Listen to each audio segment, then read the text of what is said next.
marijuana itself is an incredibly intelligent plant. It just meets us where we're at. So it's like, I want to heal myself, and you have that relationship and you're like, yeah, I have cancer, can you help me with this? Then you're going to have a different experience to someone like me who just used that for escapism.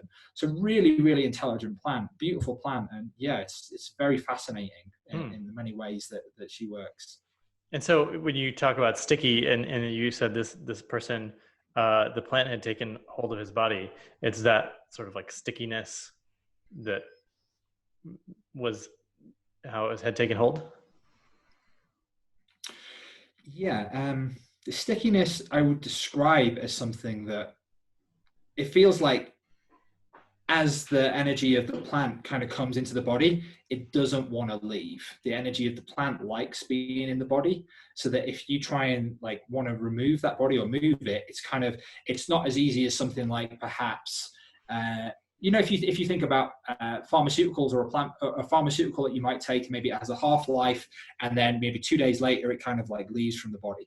The marijuana can kind of stay in the body to be able to, I would just say the stickiness it's a heavier energy that stays there, that if you want to quit smoking marijuana, anyone who's listening to this who's tried to quit smoking marijuana, that stickiness is kind of getting you to come back because the plant wants to stay there. That would probably be the easiest way to describe it. And so speaking of half-life, like caffeine has like a, 6 or 12 hour half-life or something like that. And then I'm also reminded of tobacco, maybe is tobacco also sticky like marijuana, perhaps? It's a good question.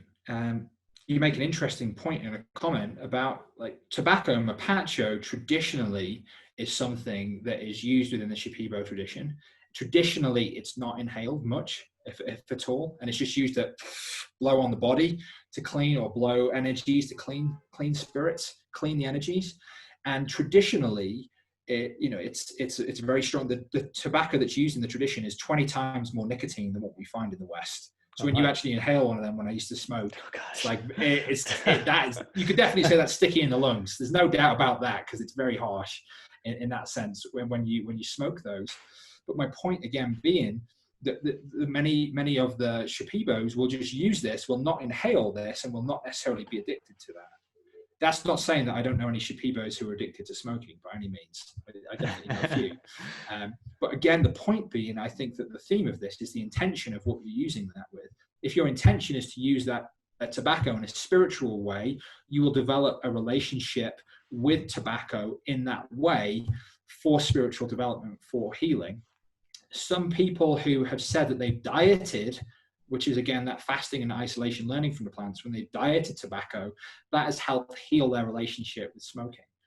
Personally, for me, I've developed ways of working with the plants where I don't work with mapacho or tobacco anymore. And the plants have just showed me different ways to metaphysically work, because with someone with an addictive tendency, if it's in my mouth, it's kind of like, you still get the nicotine in your body, and it's just not something good for me. And it wasn't good for my lungs, and my lungs are still healing from 15, 20 years of smoking. So yeah, I think that the take home is the intention of what you work with plants is important, and that goes into ceremonies or working with any other perhaps entheogen in your own way. Intention is key. Intention and setting is key to how you work with these plants.